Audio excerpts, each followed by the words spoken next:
let's start with this. You knew you were in play at the deadline when you found out it was a hockey-crazed market like Vancouver. What did you think?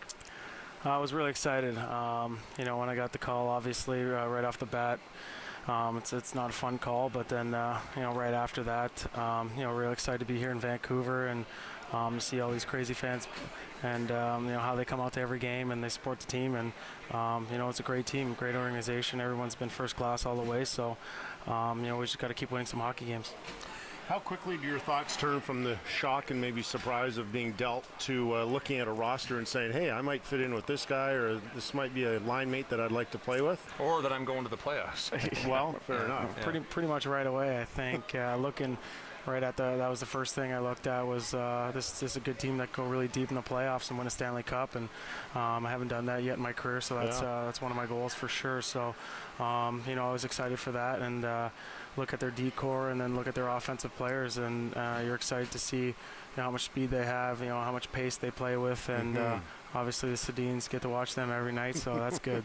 Hey, well, on that topic, we got a tweet from, I think it's AA, and he wants to know if you knew how good the Sedins were before you joined the team. Because you saw them in full flight tonight with a lot of points. Yeah, I mean, you play against them, and, I haven't played much in Vancouver against them, so you don't really get to see them every night and see how special, they play together. One feeds off the other, and they make plays, and somehow they're always open in certain spots and making little passes. So, it's fun watching them, but sometimes you got to look at yourself and play your game and stop watching the Sedins. Yeah. Well, listen, Dallas is trying to reestablish itself as a hockey market. You had 8 years in Buffalo, which is a hockey town, but I think we can say it's not quite like it is in Vancouver. We've got some interesting video here that gives you an idea of what's waiting for you here, what was waiting for you.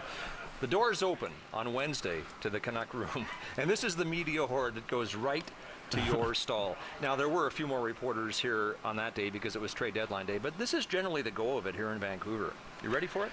Yeah, I think, it's at first it was looking around like, what's going on right now? And well, I knew it was coming. They gave me a heads up. And is President Obama here today or something? Yeah, but they gave me a little heads up to see what was going on. And, I saw all the camera crews come in, and, and all the guys, started yelling some stuff out, so it is they got a good bunch of guys in this locker room right now. So it's been fun playing, and hopefully we can keep winning hockey games.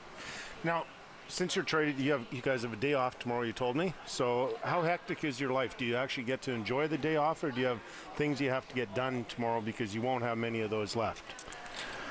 Yeah, I think a couple things to do. It's when you get traded to Canada, it's different right there, and then you got your house in Dallas and all this other stuff going on in your life, and you got to put that in the back of your mind, and then go play hockey, and then everything will take care of itself. And the Vancouver Canucks been great, taking care of some stuff for me, and making sure that I got everything, and everything's great. So besides that, try to enjoy a little bit of the day. Yeah. Derek, a tweet from Christopher McNeil. How long did it take for you to be recognized on the street? Not much. I think a couple times people trying to take pictures of me jumping into cabs and things like that. So it's great. I think it's a great hockey atmosphere, and everyone's, like I said, everyone supports their team very well, and it's great to be here and great to be part of this organization. To make the transition somewhat easier, it turns out you got Kin here. Your brother RJ's here, right? Yeah. And he's an aspiring actor, is he not? Yeah, he does a little bit of acting on the side, but he moved to Vancouver 3 years ago. He enjoys it here. He said the people are nice, and he told me get ready for people that are going to scrutinize every little play you're going to make. So tonight I try to make sure I made every play right. So I know he played pro for a while. Here's a tweet from Ellen Ransford. I've seen Derek's brother's workout videos, and they are very enjoyable. Is that RJ?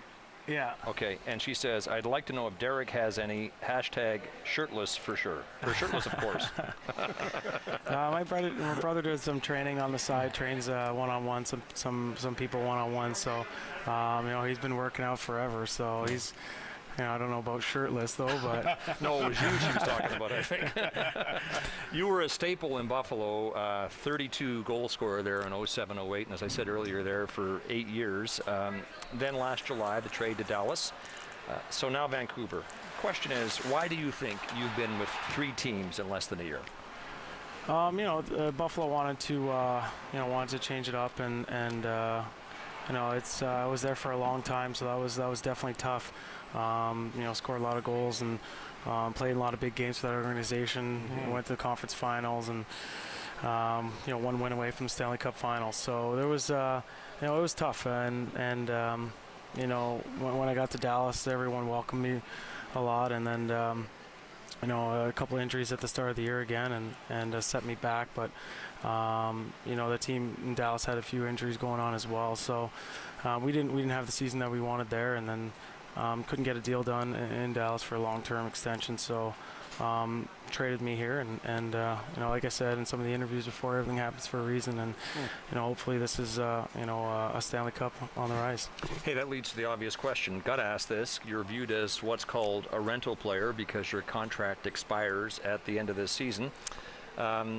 Is it your intention now to hit the market as a coveted free agent center? He asked really tough questions. You can see. Yeah. He won't let you off the hook either, trust me. You know I had to ask that. Yeah, for sure. I mean, it's a great organization. Everyone's great here, and I just want to do my part, help win hockey games. That's for sure. It's a tough situation as a rental player. People saying you're a rental player and whatnot.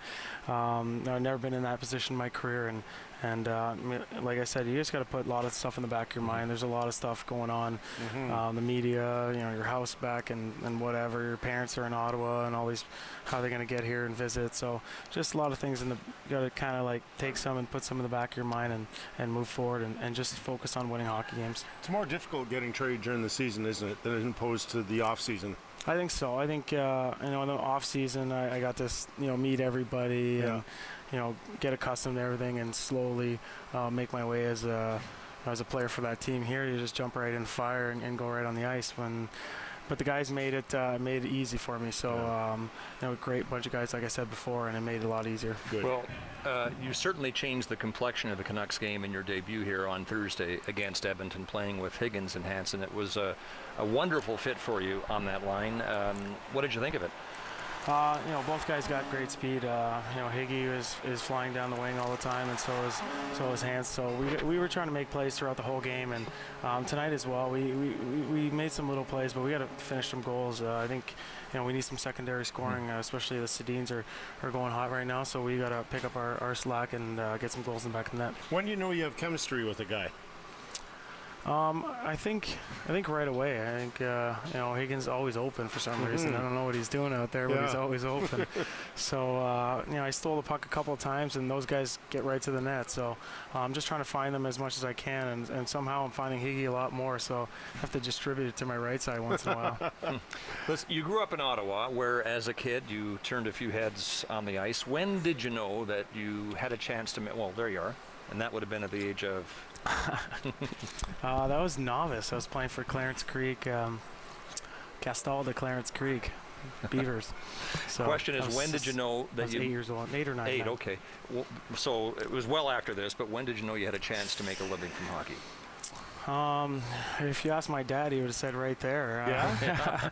He would have said I was going to the NHL when I was 8 or 9. But, I didn't have the size like a lot of the players, and people were always doubting my size and everything. And when I got drafted to junior, we had our general manager was Jamie McDonald, who coached me as growing up, and it was a friend of my dad. So he said he knew I was a good player and that I would do things in the OHL, help team win hockey games. So drafted me, told my dad I was going to play a lot. And that first year, I won Rookie of the Year and had a lot of points and played in all the situations. And he put me in all those situations to succeed.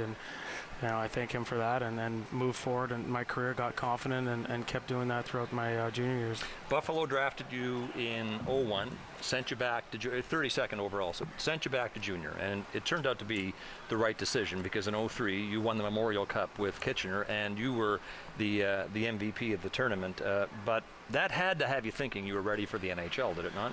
Well, yeah, it was. Right away when when I got sent down, I had a really good training camp, but then I got sent down right after, and then during the exhibition games I didn't play as well as I could have, and that was a great moment right there, winning the Memorial Cup, especially from a town like Kitchener. It was a hockey town, and we had some good players on that team, and good coaching as well. Steve Spott and Pete DeBoer and Mike Richards, Clarkson, Eminger. We had a lot of Campbell as well. We had a lot of good players. So, those are moments that'll last forever, and that you never forget. But we had a good team that year. It was fun. In hindsight, was it the best decision to send you back? For sure. I didn't think I played as well as I could have in the exhibition games, and then when they sent me back, and I built more confidence, and even the next year they sent me down to Rochester to develop. They didn't want to throw me on the third or fourth line and not play at all, so they wanted me to go down there and score some goals and make some points, and then could call back up. Yeah. Tweet from Debbie Brooks, the OHL Rookie of the Year, the Memorial Cup MVP. What's next for you? The Conn Smythe Trophy with Vancouver? You don't have to answer that, but that'll give you an idea of the expectations here. Hockey's been good to you. You need only look at your magnificent cottage in the Muskokas to realize that. It's been featured on TV, so this is not a breach of privacy. How many people stay in this place on a given weekend? My parents come down a lot. They're from Ottawa, obviously. This place is in Muskoka. It's probably a 4-hour drive. You got to get through Algonquin Park. So they come down a lot. My dad loves to fish. A little bit too early for me. Wakes up at around 5 or 6 in the morning, goes out fishing, and then goes back at night. So sometimes I'll join him at night going fishing. But it's a great spot, to entertain, to have people over, to have friends and family. My mother during the season had all the aunts and uncles and all their friends over and stuff. Nice. So yeah, it's so this is family oriented, this place. Yeah, most definitely. I mean, a little of both. I got some friends that I call over, but usually a lot of family members stop by. Well, I checked out the video as well. Who sleeps in all those beds in the basement? How many do you have there? Those are just in case. 15? Yeah, those are just in case somebody needs to crash. It looks like you're pretty good on the wakeboard as well. I don't know if we have that video. I think we do. And when we see it, is that you? Yeah, that's me. That's not me. A couple of buddies. That's Scott Croxall. There's a couple of buddies that do wake surfing, and a couple of pro wakeboarders on the lake, and they I stay away from a lot of the backflips and stuff. I don't want to get hurt, but some of those guys are pretty amazing, and you just sit on the back of the boat and watch them and marvel at some of the moves they do. You're active on Twitter. Your profile at Roy Niner says that you went from the Strawberry Patch to the NHL. Explain. One of the things about junior is you don't make a lot of money, and when you go back home, you got to get a summer job. So, after I think my first year junior, I probably had $100 in the bank account. So I had to go work down. My mom said the Strawberry Patch down the street's looking for somebody to work for them. So I took my bike down and went to the Strawberry Patch, and they gave me the manager job. I don't know how I got that by default. Awesome. Started at the top. That's right at the top. And this is a nice old lady. I ran the place, and it's just about taking phone calls, make sure everyone gets their baskets, and I don't pick the strawberries. I send people out to go pick the strawberries. But it was fun. So you're good at delegating authority. Yeah, right. for sure. You're not doing that job now. It's funny because my little brother was really young at that time, maybe 10 years old, and I had him go pick at strawberries and bring them back for people. So perfect. We found a couple of pictures of you in the Canuck locker room tonight getting ready for the game.